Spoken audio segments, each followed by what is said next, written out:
앞에서 하나님은 생각지도 못한 인물인 고레스를 일으켜서 유다 백성을 본국으로 돌아오도록 했습니다. 그런데 유다 백성이 돌아오는 것을 보고 가장 먼저 영향을 받은 사람은 본국에 남아있던 유대인들이 아닙니다. 하나님이 유다 백성이 돌아올 때 본국에 남아있던 유대인들보다 아프리카 사람들이 먼저 하나님께 돌아올 것이라고 말씀했습니다. 14절에 애굽과 구스와 그 서바는 아프리카의 대표적인 나라들입니다. 이들은 유대인이 아니고 하나님을 모르는 이방인입니다. 그런데 하나님을 모르는 아프리카의 이방인들이 자기들이 소득과 무역한 것과 장대한 남자들을 데리고 사슬에 매여서 내게로 건너왔어. 내게 속하고 너를 따르고 너에게 굴복하고 간구할 것이라고 말씀했습니다. 여기 14절은 너는 유다 백성이죠. 유다 백성들이 예루살렘으로 돌아오는 것을 보고 이방인들이 자기들의 소득과 재물을 가지고 사슬에 매여서 종처럼 유다 백성에게 와서 굴복하고 섬겼습니다. 그러면서 하나님이 과연 내게 계시고 그 외에는 다른 하나님이 없다면서 유다 백성들이 섬기는 하나님을 자기들의 하나님으로 섬기겠다고 그렇게 고백을 했습니다. 14절이 그런 내용입니다. 유다 백성들이 예루살렘으로 돌아온다고 해서 여러분 어떻게 아프리카 사람들이 유다 백성을 찾아가서 그들에게 속해서 그들을 따르고 그들에게 굴복할 수가 있을까요? 유다 백성이 예루살렘으로 돌아온다고 해서 어떻게 아프리카 사람들이 유다 백성들이 섬기는 그 하나님을 자기들의 하나님으로 섬길 수가 있을까요? 참 신기하지 않습니까? 일이 이렇게 되는 데는 이유가 있습니다. 그 이유가 무엇입니까? 그 이유는 유다 백성이 예루살렘으로 돌아온 후로는 전에 비해서 달라진 삶을 살았기 때문입니다. 유다 백성들이 예루살렘으로 돌아온 후로는 전과 같이 하나님의 말씀에 불순종하지도 않고 우상도 섬기지를 않았습니다. 이제는 믿음으로 하나님을 바라보면서 전심으로 하나님의 말씀만 붙들고 살아갔습니다. 이렇게 유다 백성들이 돌아와서 달라졌다는 소문을 듣고는 아프리카 사람들이 유다 백성들이 믿는 그 하나님을 자기들도 믿겠다면서 찾아왔습니다.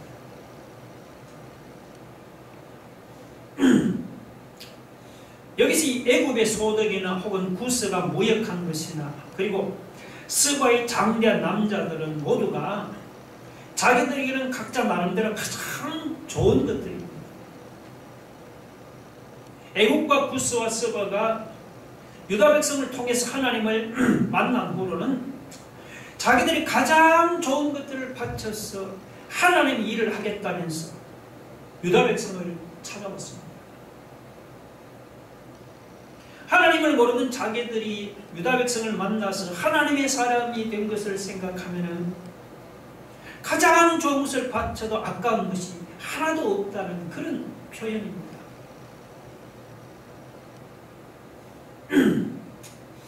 그들이 사슬에 매여서 건너온다고 했는데 이 사슬은 죄인을 동여매는 쇠사슬이 아닙니다. 이 사슬은 하나님의 사랑의 사슬입니다. 하나님의 은혜의 사슬입니다. 하나님을 모르는 아프리카 사람들이 유다 백성을 통해서 하나님을 만난 후로 하나님의 은혜와 하나님의 사랑의 사슬에 매여서 스스로 하나님께 굴복을 했습니다.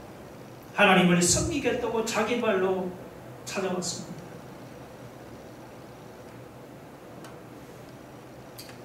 유다 백성이 단순히 예루살렘으로 돌아왔다고 이방인들이 이렇게 유다 백성을 찾아온 것이 아닙니다.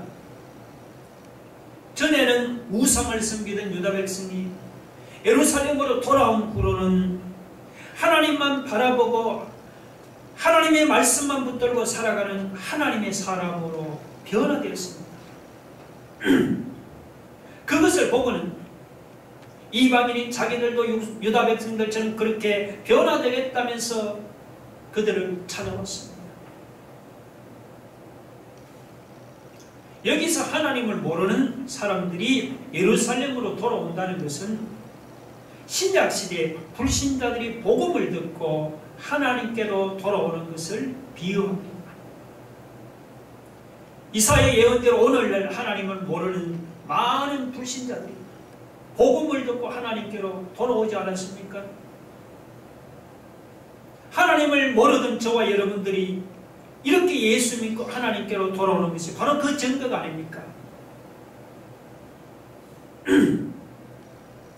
그렇다고 먼저 믿은 우리가 복음만 전한다고 불신자들이 하나님께로 돌아오는 것이 아닙니다. 유다 백성들이 예루살렘으로 돌아와서 달라진 그들의 모습을 보일 때 이방인들이 그 달라진 모습을 보고는 하나님께로 돌아왔습니다. 우리도 마찬가지입니다. 먼저 믿은 우리가 불신자들에게 달라진 모습을 보여야, 그래야 불신자들이 달라진 우리의 모습을 보고 하나님께로 돌아옵니다.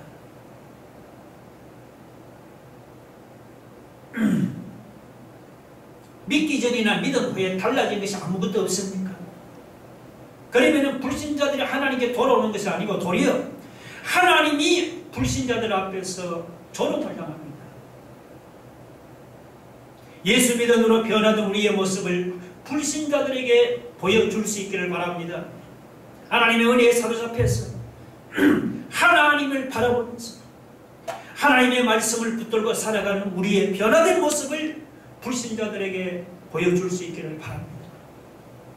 그러면 우리의 변화된 모습을 보고 불신자들이 하나님께로 돌아오는 그런 역사가 일어날 줄로 믿으시기 바랍니다.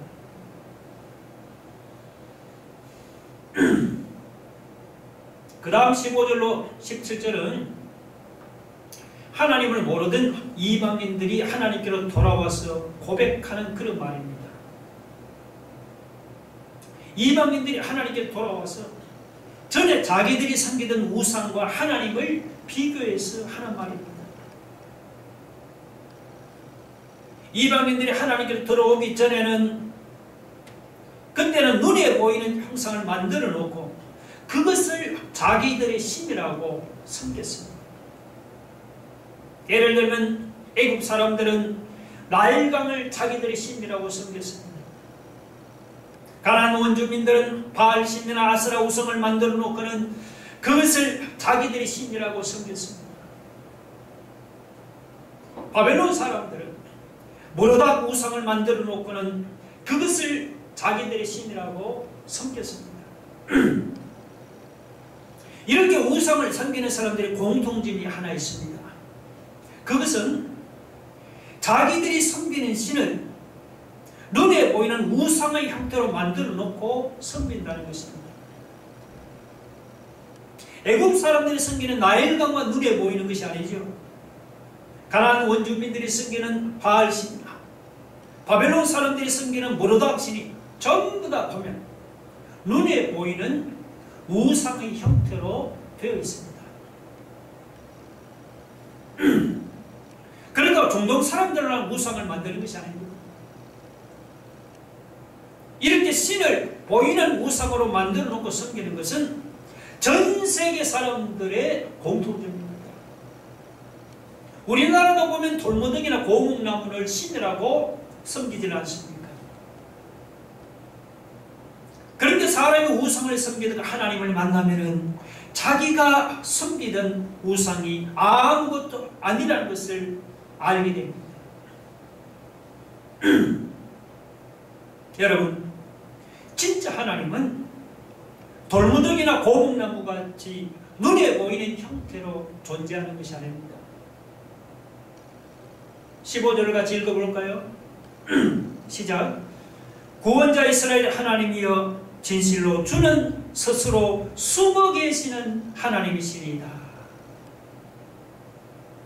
진실로 주는 스스로 숨어 계시는 하나님이십니다. 진짜 하나님, 돌무더기나 나무 같은 것으로 자신을 드러내지 않고 숨어 계시는 하나님이십니다. 여기서 숨어 계신다고 일반 사람은 알아보지 못하고 어떤 특별한 사람은 알아볼 수 있도록 은밀하게 숨어 계신다는 그런 뜻이 아닙니다. 여기서 숨어 계신다는 것은 눈으로 보이는 우상의 형태로 자기를 나타내는 것이 아니고 눈에 보이지 않도록 말씀으로 자기를 나타낸다는 것입니다. 그래서 숨어 계신 하나님을 다른 말로 하면은 말씀하시는 하나님이십니다.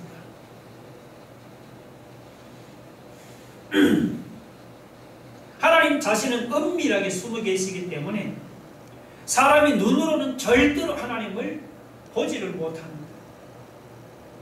성경 어디를 보아도 사람이 하나님을 보았다는 말씀은 한 군데도 없습니다. 그러나 하나님 자신은 숨어 계시지만 하나님의 말씀은 숨겨지지가 않았습니다. 이사야의 고백대로 구원자 하나님은 말씀을 가지고 인생을 찾아오시는 하나님이십니다.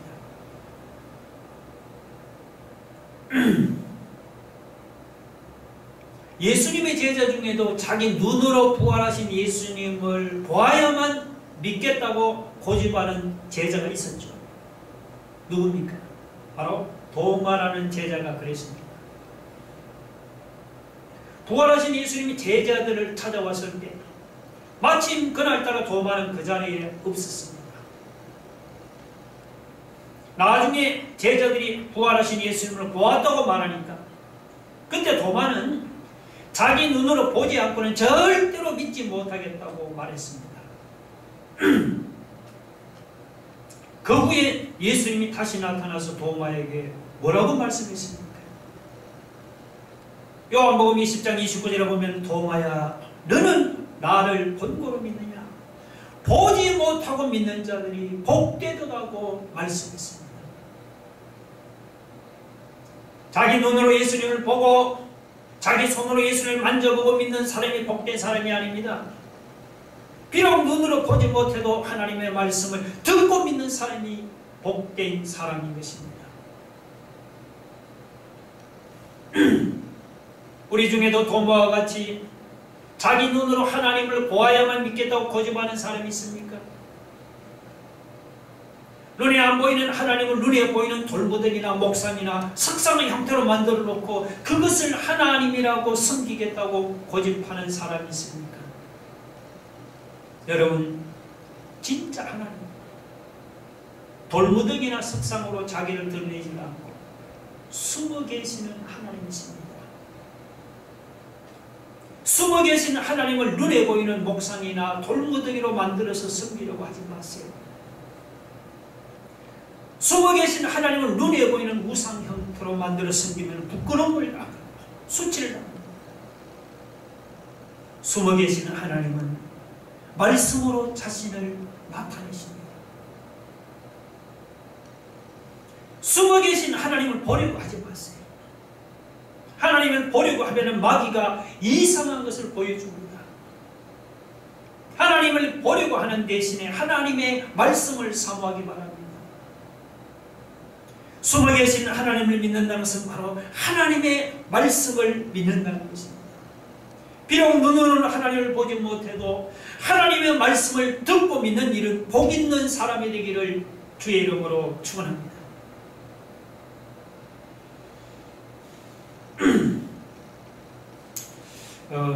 17절에 거기 이스라엘은 이스라엘 민족이 아닙니다. 이스라엘 민족 중에는 말로는 하나님을 섬긴다고 하면서 실제로는 우상을 섬기는 자들이 많이 있었습니다. 여기서 이스라엘은 이스라엘 민족이 아니고 하나님을 정말 하나님으로 섬기는 진짜 신자를 가르칩니다. 하나님을 하나님으로 섬기는 진짜 신자는 하나님의 은혜로 영원한 구원을 얻습니다. 그러면 신자가 영원한 구원을 얻으려면 어떻게 해야 합니까? 신자가 구원을 얻으려면 첫째, 우상에서 떠나야 합니다. 16절에서 우상을 만들어 신이라고 섬기는 자들은 부끄러움을 당하고 욕을 당하고 수치를 당한다고 했습니다. 그리고 20절에 보면은 나무 우상을 가지고 다니며 구원하지 못하는 신에게 기도하는 자들은 무지한 자들이라고 했습니다. 우상은 허망하고 공허한 것입니다. 우상은 무익하고 아무 유익이 없고 아무 가치가 없는 것입니다. 말도 못하고 보지도 못하고 듣지도 못하는 돌무더기나 고목나무가 자기들이 소원을 이루어진다고 빌고 있으니까 여러분 얼마나 어리석은 짓입니까? 사람들이 자기들이 신이라고 믿는 그 우상을 나무나 돌로 만들어 섬기니까 얼마나 모순적입니까? 이렇게 허망하고 무익하고 어리석고 모순적인 우상을 섬기는 사람이 여러분 어찌 구원을 얻을 수가 있겠습니까? 우상 숭배하는 사람이 하나님 앞에서 구원받지 못한다는 것은 너무도 당연한 일이죠.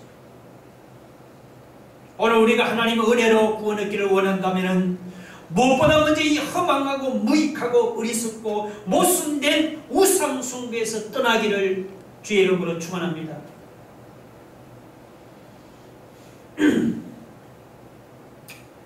신자가 구원을 얻으려면 둘째, 하나님 한 분만을 믿어야 합니다.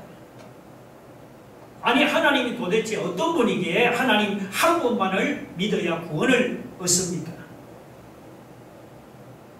18절을 보면은 하늘을 창조하시니 그는 하나님이시니 그가 땅을 지으시고 그것을 만드셨습니다.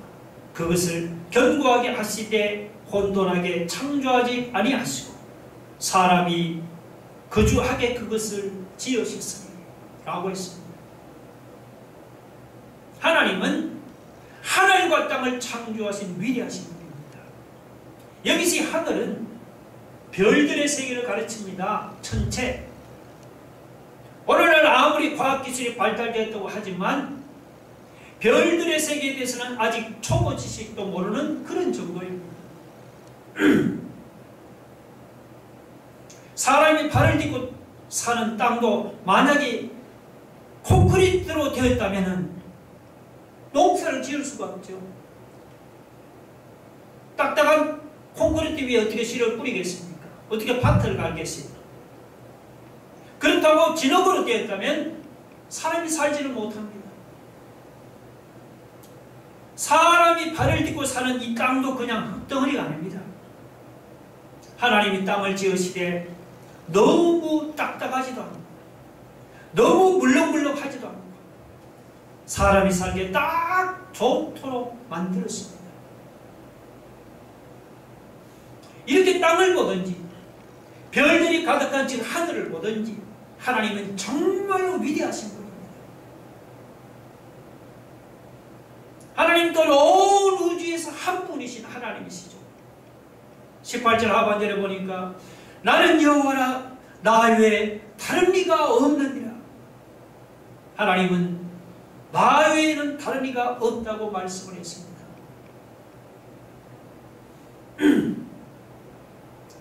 이 세상에서 진짜 하나님은 하나님 한 분뿐입니다. 다른 신은 전부 다 가짜 신에 불과합니다. 사람이 구원 얻기를 원한다면 이렇게 온 우주에 오직 한 분이신 유일하신 하나님만을 믿어야 합니다.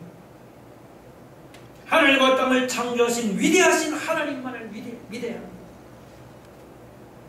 여러분, 인생이 이렇게 위대하신 한 분 하나님을 안 믿으면 도대체 우리가 누구를 믿어야 하겠습니까?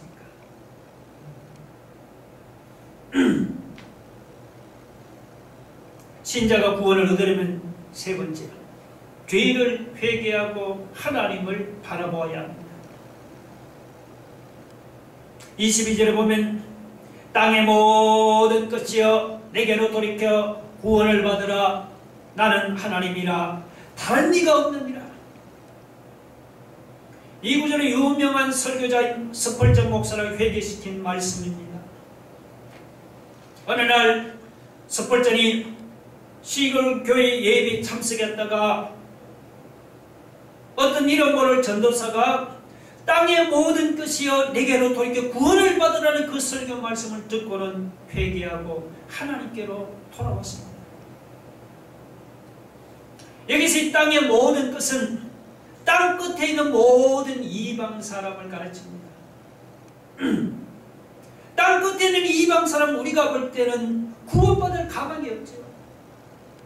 그런데 하나님은 저 땅 끝에 있는 소망 없는 사람도 하나님께로 돌이키면 구원을 받는다고 말씀하고 있습니다.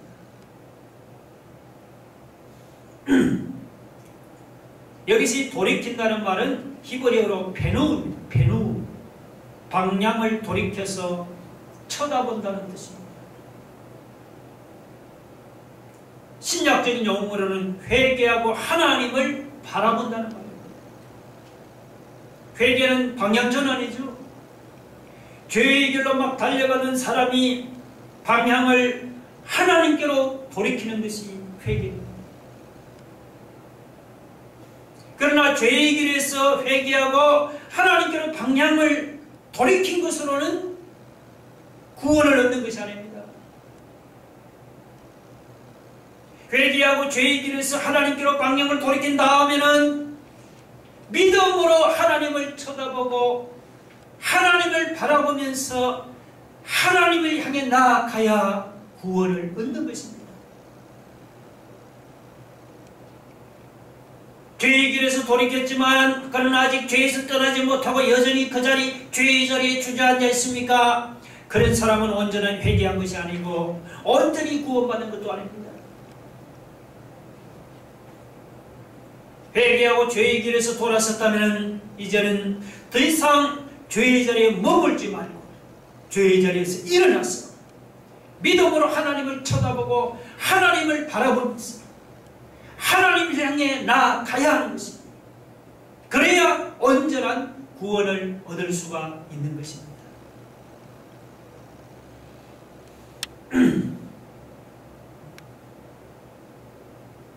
그 다음 23절을 보면은 내가 나를 두고 맹세하기를 내 입에서 공의로운 말이 나갔은즉 돌아오지 아니하나니 내게 모든 무릎이 꿇겠고 모든 혀가 맹세하리라 하였노라.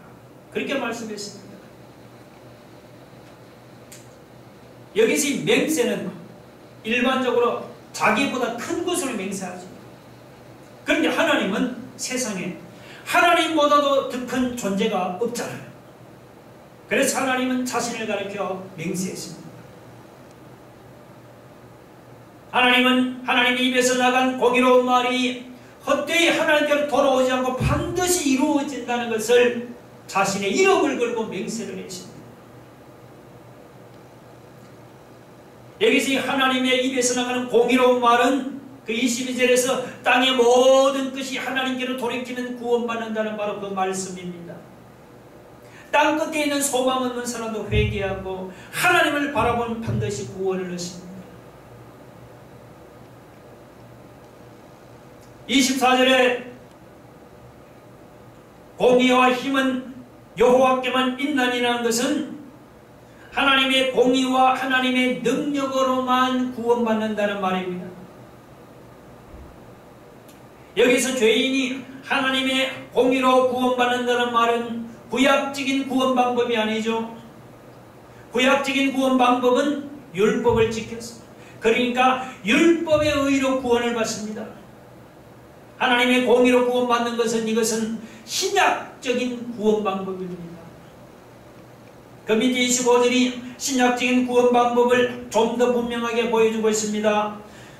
이스라엘 자손은 다 여호와로 말미암아 의롭다함을 얻고 자랑하리라고 했습니다.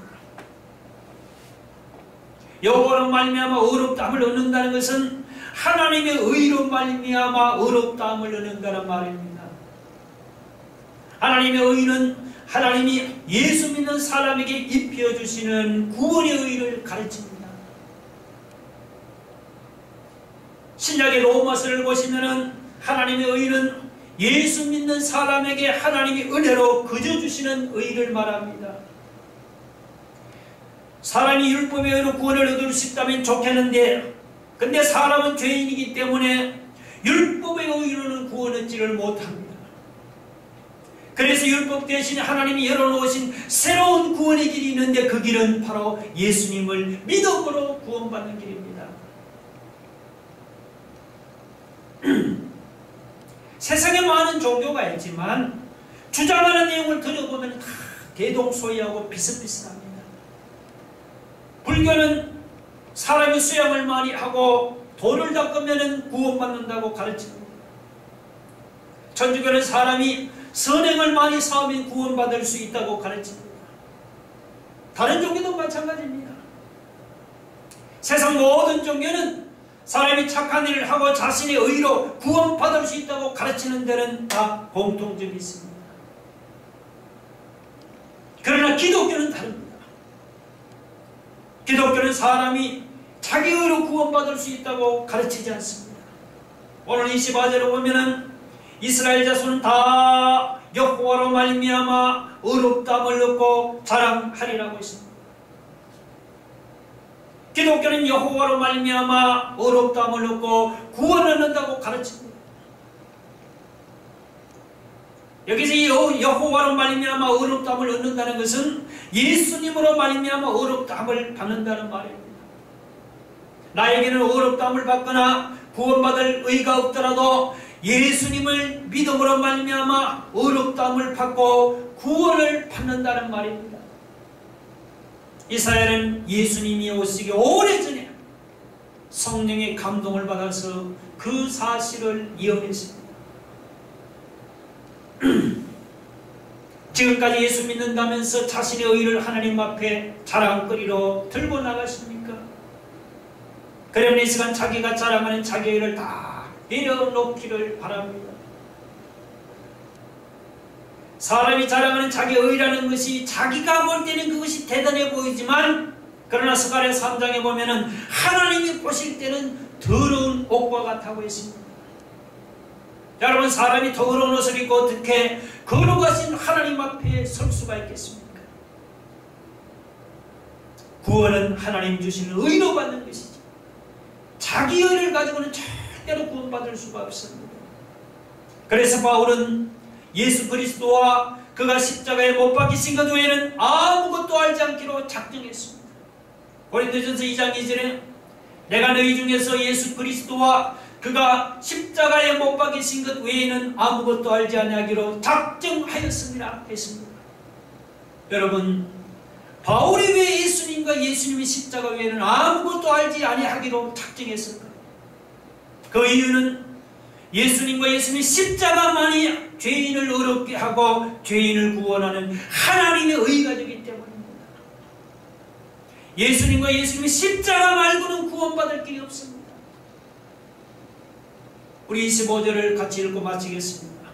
다 같이 시작. 이스라엘 자손은 다 여호와로 말미암아 의롭다함을 얻고 자랑하리라. 이사야도 하나님의 의로 의롭다함을 얻는다고 말했습니다. 오늘 우리도 이사야처럼 바울처럼 하나님의 의가 되시는 예수님과 예수님의 십자가만을 자랑하고 십자가만을 높이고 십자가만을 붙들고 사랑하는 믿음의 성도들이 되기를 주의 이름으로 축원합니다. 다 같이 눈을 감고 가슴에 두 손을 모아보세요. 여러분, 구원은 하나님이 주시는 의로 받는 것이지 자기 의로는 구원받지 못합니다. 예수님과 예수님의 십자가만이 죄인을 의롭게 하는 하나님의 의가 됩니다. 진짜 하나님은 어떤 분입니까? 그분은 돌무더기나 석상으로 자기를 드러내지 않고 숨어 계시는 하나님이십니다. 숨어 계신 하나님은 말씀으로 자신을 나타내십니다. 여러분, 우리도 예수 믿은 후로는 불신자들에게 변화된 모습을 보여주기를 바랍니다. 우리의 변화된 모습을 보고 불신자들이 하나님께 돌아오는 이런 역사가 나타나게 달라 우리 말씀을 생각하면 다 같이 통성을 기도하겠습니다. 하나님 아버지 감사합니다. 구원은 하나님 주신 의로 받는 것이지 내 자기가 자는 자기 의로 구원받지 못합니다. 예수님과 예수님 십자가만이 죄인을 의롭게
주옵소서.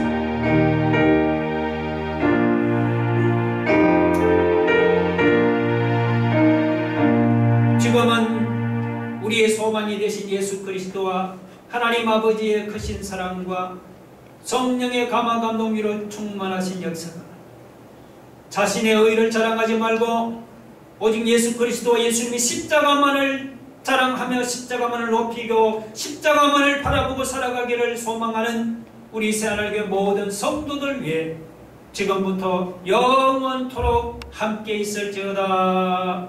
아멘.